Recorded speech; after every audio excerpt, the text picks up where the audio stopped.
Hey, what's going on, everybody? My name is Andrew. You guys know me. I'm one of the coaches over here at SaberSim.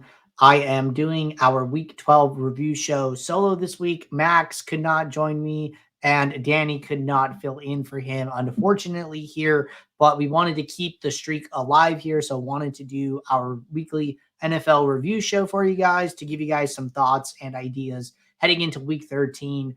So probably going to be a little bit shorter than usual here. Not going to have my partner in crime, but it is all good. And the duo will be back next week here. But anyways, there are a couple of things that I did want to talk about week 12 here. And really just kind of comes down to what I perceive to be what I'm good at in DFS, which helps me to be a good DFS player.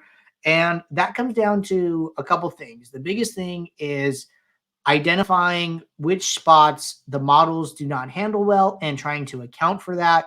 And then secondly is taking an anti-narrative direction with exposures and things I do as far as what my lineups look like. And then being on the lookout for any type of recency bias and trying to flip the script on that as well. So there are a couple key points here that I did want to talk about. One of them that really stuck out to me that I was keeping up with all week here, listening to people talk about, was how Derek Carr was questionable. And if, Derek Carr started, then Olave was toast. But if Jameis Winston started, then Olave was like a smash play. This was like a narrative all week, basically because Carr got hurt in week 10.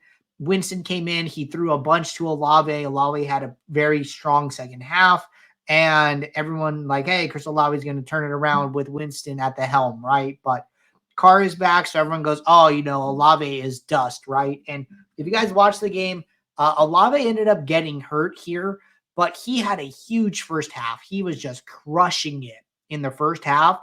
And if he had not gotten injured, he'd played this whole game healthy. I think that he would have far out surpassed what he ended up coming in at here. And his ownership was depressed because of it, right? Ownership was 6%.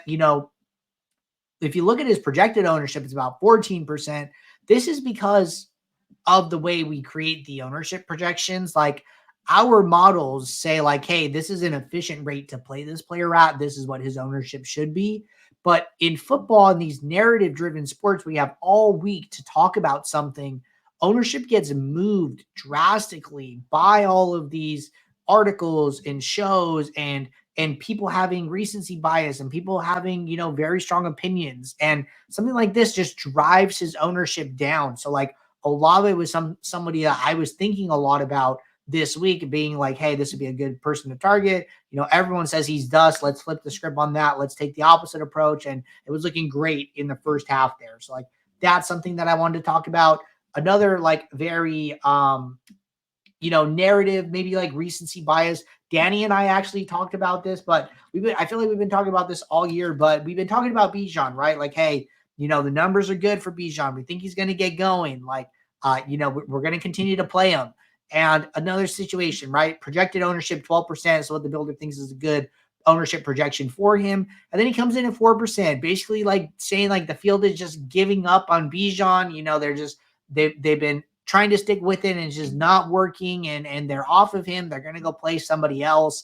And then he ends up with like 2 touchdowns and a very strong game here. So like another example of like, hey, don't buy into the recency bias. Like don't buy into the narrative that Bijan is toast. Like this is a very good football player with very good underlying metrics here, and he's a strong DFS play. So like another opportunity there to take advantage of some recency bias. Another one that was like super interesting for me here, which I'm gonna filter for this a little bit differently, is the receivers for Houston, right? I think Tank Dell has just been like crushing lately.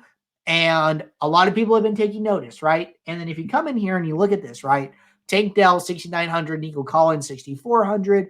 There's less than a point projection between them, and you're getting like 500 salary saving by playing Nico Collins. I do not think Tank Dell's ownership should have been twice as high as Nico Collins was. So like this is another situation when you come in here and you look at these guys' upsides, and you look at their percentiles, and you look at their ownerships. Like, this was just like screaming to me like, hey, Nico Collins is probably the better play this week because so many people love Tank Dell. And that was just at 19% ownership. That's not even considering what he actually came in at close to 31%. So feel like, beating a dead horse a little bit here, but just want to give you guys, multiple examples because they happen every single week. They happen week in, week out, especially in these weekly sports. And you can find these opportunities to take a stand and get leverage on the field through these poor signals that the field is mistaking for signal. It's really noise, right? The field is mistaking noise for signal, and you're taking advantage of that and drowning out the noise and saying, I'm not going to listen to this. I'm going to, play what I think are the best plays here, and I'm not going to buy into the narrative. So another example here with Houston, and then I have one more that I did want to talk about here. So another like really uncertain situation, which is something that I'm always kind of on the lookout, was the Steelers this week, right? They made a coaching change with their offensive coordinator or whoever was calling plays, and it ended up working out. This was like the first week here since, I don't know, a very long time where they had like over 400 total yards of offense, which was like a very big deal for them. And ultimately, the only one who like really like got there was Pat Freiermuth at a very low ownership. But this is like a really uncertain situation where, the model is not going to be able to handle this perfectly because it has, 11 weeks of data of the Steelers.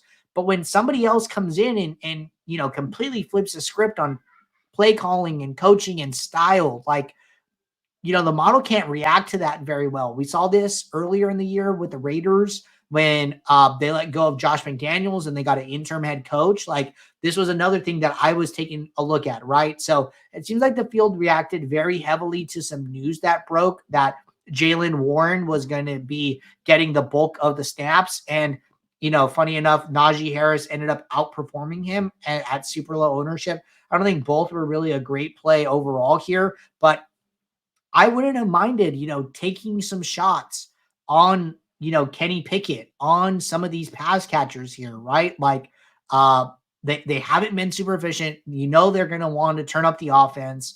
And I think that, what I like to do in these situations is take a stand. And then if you're right, you're going to be, rewarded for those fruits. And then if you're wrong, it's just like another day at the office, man.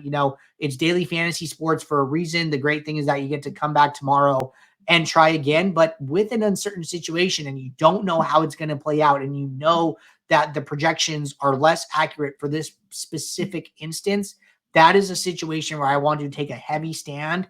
And then if I come in here and I see that these ownership projections are low, well, then, hey, that's an opportunity to take that stand. If for some reason the entire field was like on them and like, oh, the coaching change is going to completely change the offense, let's just jam all these guys in. And, maybe I take an opposite approach. But for uncertain situations, I like to pick a side. I do not like to walk in the middle of the road. And then, it really comes down back to exercising bankroll management, playing good contests, picking a side, being okay with whatever happens. And then if it doesn't go your way, you come back tomorrow and you try again. But just want to give you guys some ideas about things to listen for, things to look for throughout the week here, and then how to, how I would think about those things leading into a Sunday main slate here. But that does it for our NFL Week 12 review show here. We will be right back next week. Hopefully Max can join me. So until then, everybody, take care. I'll see you guys. Thanks.